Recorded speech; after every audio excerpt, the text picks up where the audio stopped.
저 빼고 전부 다 노래를 잘합니다. 예. 우리 오늘 이렇게 또 우리에게 방문해 주셔서 진심으로 감사드립니다. 우리 한번 옆에 분들과 한번 인사하겠습니다. 참 잘 오셨습니다. 하나님 사랑 많이 받으세요. 예, 감사합니다.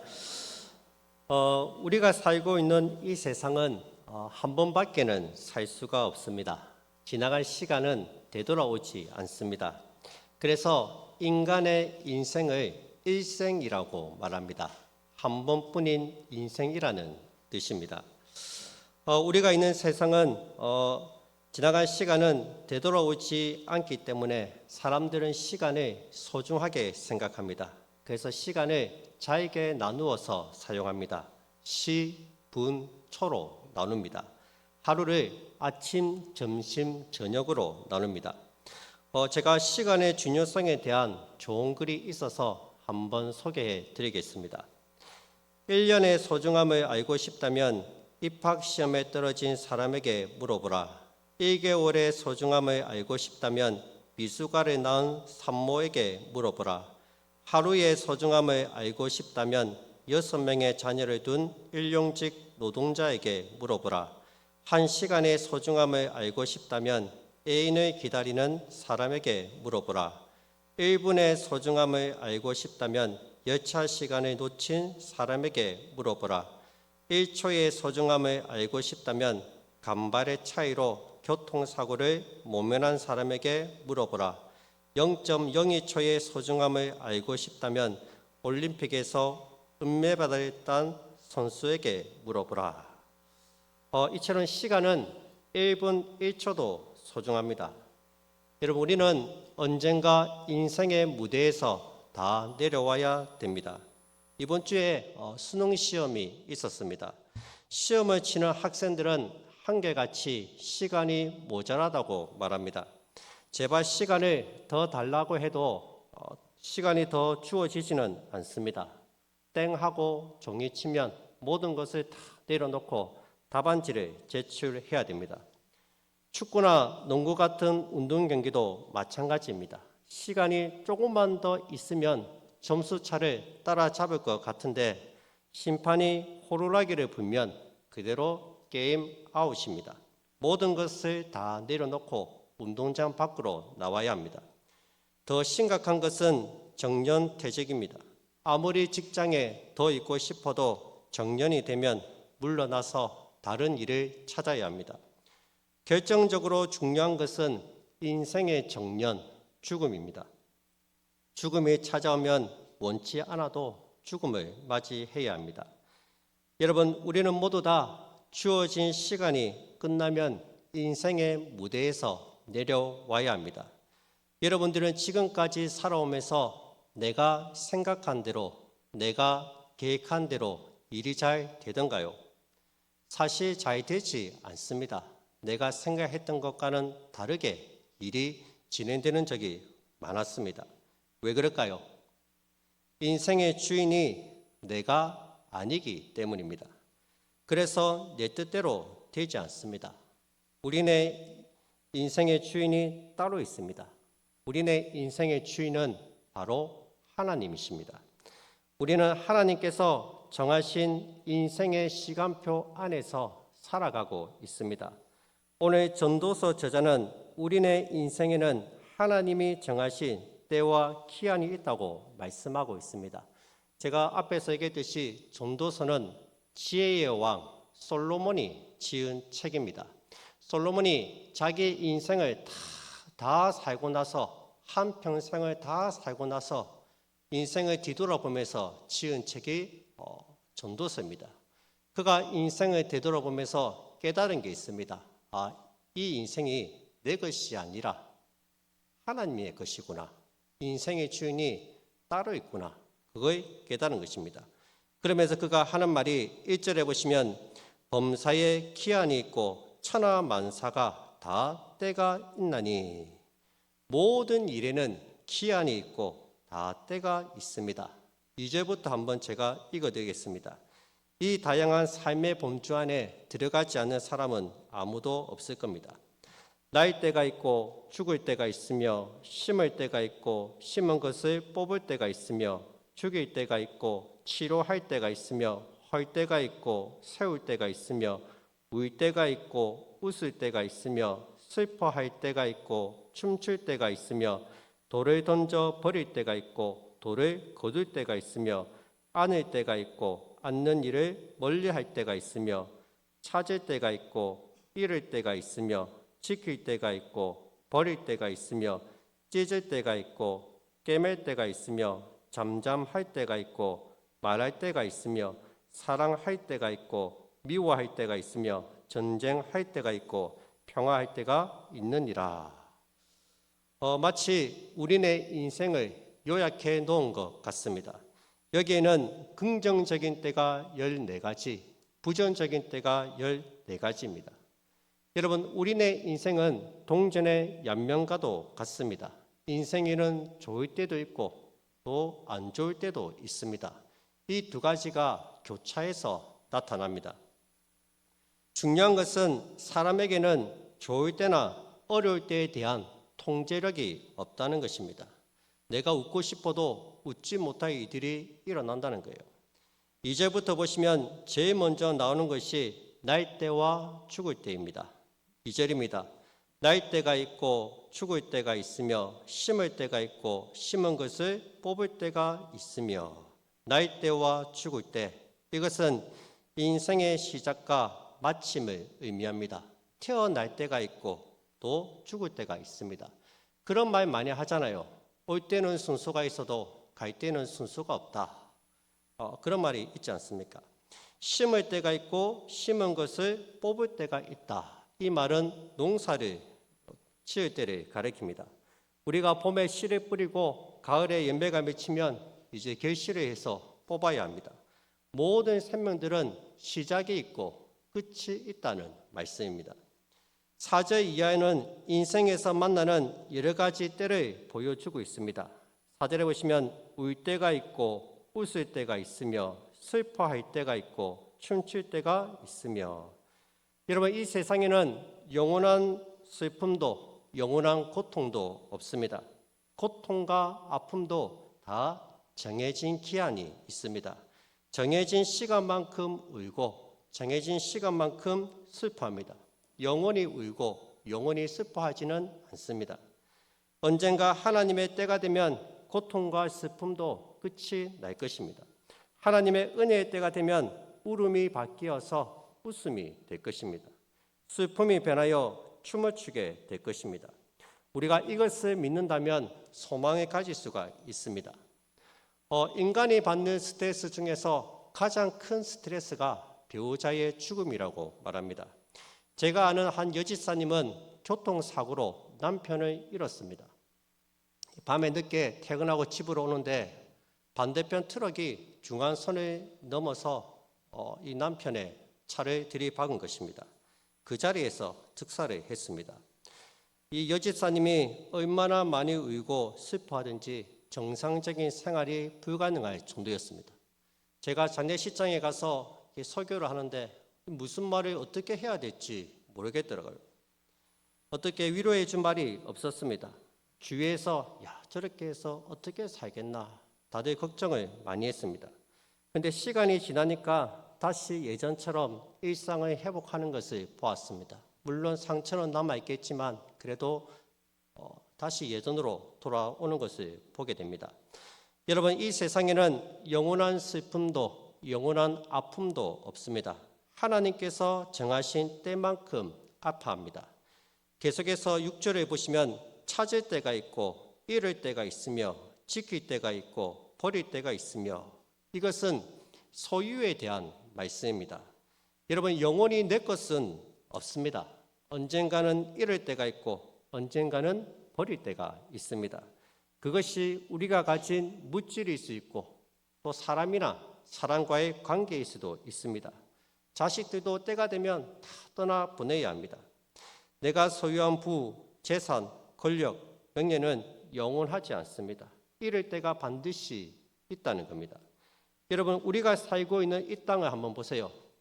이 집 있죠, 집, 내 집. 이것이 내 집이 아닙니다. 내가 집문서와 땅문서를 가지고 있어도 이 집이, 이 땅이 진짜 내 것이 아니라는 겁니다. 우리가 살고 있는 김해는 옛날 가야 문명이 있던 곳입니다. 아주 오래전에 가야 사람들이 이 땅에 집을 짓고 성을 짓고 살았습니다. 그리고 지금은 우리가 집을 짓고 살고 있습니다. 앞으로 먼 미래에는 우리가 알지 못하는 또 다른 사람들이 우리가 있는 땅에 집을 짓고 살게 될 것입니다. 여러분, 영원히 내 것은 없습니다. 8절입니다. 사랑할 때가 있고 미워할 때가 있으며 전쟁할 때가 있고 평화할 때가 있느니라. 사랑과 전쟁이죠. 누군가를 뜨겁게 사랑할 때가 있습니다. 또 그렇게 사랑했던 사람을 또 미워할 때도 있습니다. 요즘 TV에 이혼 숙녀 캠프를 보면 그렇게 뜨겁게 사랑했던 두 사람이 원수가 되어가지고 옆에서 숨 쉬는 것조차도 싫다고 말할 정도로 굉장히 사이가 멀어집니다. 왜 치약을 끝에서부터 짜지 않느냐? 왜 볼일을 못해 변기 뚜껑을 열고 볼일을 보지 않느냐? 저희 집 이야기는 아닙니다. 저희는 그렇지 않습니다. 이처럼 우리네 인생에는 정해진 때가 있고 기한이 다 있다는 거예요. 날 때와 죽을 때, 심을 때와 심은 것을 뽑을 때가 있습니다. 날이 좋으면 씨를 뿌리고 심어야 하고 때가 되면은 또 심은 것을 뽑아야 합니다. 또 인생을 살아가다 보면 예기치 않았던 질병에 걸리기도 하고 또 전혀 기대하지 않았던 아픔과 상실을 겪기도 합니다. 웃고 싶어도 웃지 못할 일들이 일어납니다. 그때에는 울어야 합니다. 누군가를 뜨겁게 사랑할 때가 있고 또 누군가를 죽도록 미워할 때가 있습니다. 중요한 것은 이 모든 때를 내가 스스로 정할 수가 없다는 것입니다. 이게 바로 우리네 인생입니다. 우리 인간에게는 모든 일에 대한 통제력이 없습니다. 그렇다면 여러분, 그 때와 기한은 누가 정하는 것입니까? 바로 하나님께서 정하십니다. 11절 말씀입니다. 하나님이 모든 것을 지으시되 때를 따라 아름답게 하셨고 또 사람들에게는 영혼을 사모하는 마음을 주셨느니라. 그러나 하나님이 하시는 일의 시종을 사람으로 측량할 수 없게 하셨도다. 그렇습니다. 하나님께서 모든 것을 다 지으셨습니다. 날 때와 죽을 때, 울 때와 웃을 때, 찾을 때와 잃을 때, 사랑할 때와 미워할 때, 잠잠할 때와 말할 때, 이 모든 때를 우리 하나님께서 다 지으셨습니다. 하나님께서 지으시고 때와 기한을 다 정해 놓으셨습니다. 여러분, 인생의 주인은 내가 아닙니다. 바로 하나님이십니다. 하나님을 모르는 사람들은 운명인갑다. 네 팔자가 사나워서 그런갑다. 이렇게 얘기합니다. 그렇지 않습니다. 우리네 인생의 주인은 하나님이십니다. 모든 것이 하나님의 시간표 안에서 일어나는 일들입니다. 그 시간 안에서 여러 가지 일들이 일어납니다. 그 또한 하나님께서 다 정하신 것입니다. 우리는 하나님께서 정하신 때에 이 땅에 태어났습니다. 그리고 하나님께서 정하신 때에 하나님의 부름을 받아 천국으로 돌아갈 것입니다. 하나님께서는 우리가 태어날 때와 죽을 때, 울 때와 웃을 때, 찾을 때와 잃을 때 모든 때를 다 정하셨습니다. 우리 인생에서 일어나는 생사하복, 기륭하복을 다 하나님께서 정하신 것입니다. 여러분, 우리는 우리네 인생에서 왜 이런 일들이 일어나는지 잘 모릅니다. 왜 이렇게 힘들고 왜 어려운 일이 생기는지, 자녀들에게 왜 이런 사건, 사고가 일어나는지, 왜 이렇게 질병으로 고통을 받아야 하는지 우리는 잘 모릅니다. 성경에도 왜 이런 일들이 일어나는지 알 수 없다고 말씀합니다. 11절 하반절에 보시면 그러나 하나님이 하시는 일의 시종을 사람으로 측량할 수 없게 하셨도다. 하나님이 하시는 일은 왜 일어나는지 우리는 알 수 없다고 말씀하고 있습니다. 왜 이런 일이 일어나는지 왜 이런 문제가 터지는지 우리는 알 수가 없습니다. 그 이유를 전혀 모릅니다. 중요한 것은 이 모든 것들이 다 결국에는 아름답게 될 것임을 믿어야 합니다. 다시 11절의 말씀입니다. 하나님이 모든 것을 지으시되 때를 따라 아름답게 하셨고, 결국에는 이 모든 것들이 다 아름답게 될 것임을 믿어야 합니다. 하나님께서 다 아름답게 만드실 것입니다. 그래서 우리 예수 믿는 사람들은요, 아무리 큰 일이 일어나도 절대로 낙심하지 않습니다. 왜냐하면 이 모든 것들을 통해서 결국에는 아름답게 될 것임을 믿기 때문입니다. 우리에게 일어나는 좋은 일뿐만 아니라 전망적이고 가슴 아픈 일까지도 결국에는 다 아름답게 될 것입니다. 영화로 치면 우리 인생은 해피엔딩입니다. 끝이 너무나도 아름답습니다. 하나님께서 그렇게 만드신다는 거예요. 그렇다면 왜 우리에게 이런 문제가 생기고 이런 어려움이 닥쳐옵니까? 왜 힘든 일을 자꾸만 겪게 하십니까? 그 이유는 한 가지입니다. 하나님을 찾으라는 것입니다. 하나님께로 나오라는 것입니다. 보시면 하나님께서 사람들에게는 영원을 사모하는 마음을 주셨다고 말씀하고 있습니다. 하나님은 우리의 마음속에 영원을 향한 갈망, 즉 하나님을 찾고자 하는 마음을 주셨습니다.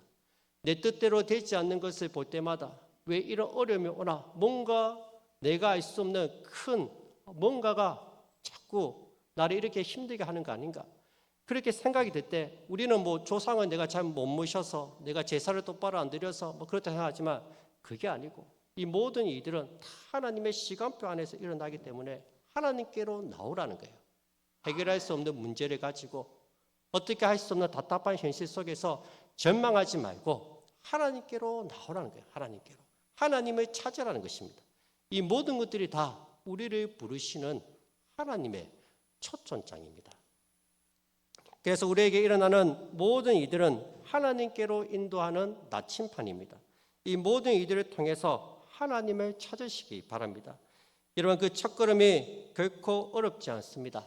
주일에 교회에 와서 하나님 말씀을 들으면 됩니다. 다음 주도 오시고 그 다음 주도 오시고 계속해서 교회에 오셔서 하나님 말씀을 잘 들어보십시오. 그리고 하나님께 한번 물어보세요. 하나님, 정말 제 인생을 아름답게 만드실 분이 하나님이십니까? 그렇다면 제가 제 마음의 문을 열겠습니다. 제가 주님을 믿겠습니다. 여러분, 이렇게 고백할 때 하나님께서 여러분들의 마음을 두드리시고 잃어버린 평안과 소망을 회복시켜 주실 것입니다. 여러분의 인생은 아직 끝나지 않았습니다. 하나님이 계시기에 반드시 아름답게 될 것입니다. 여러분, 꼭 예수님을 믿으시기 바랍니다. 다음 주에도 꼭 예수님을 만나러 교회에 오시기 바랍니다. 하나님께서 여러분들을 기다리고 계십니다.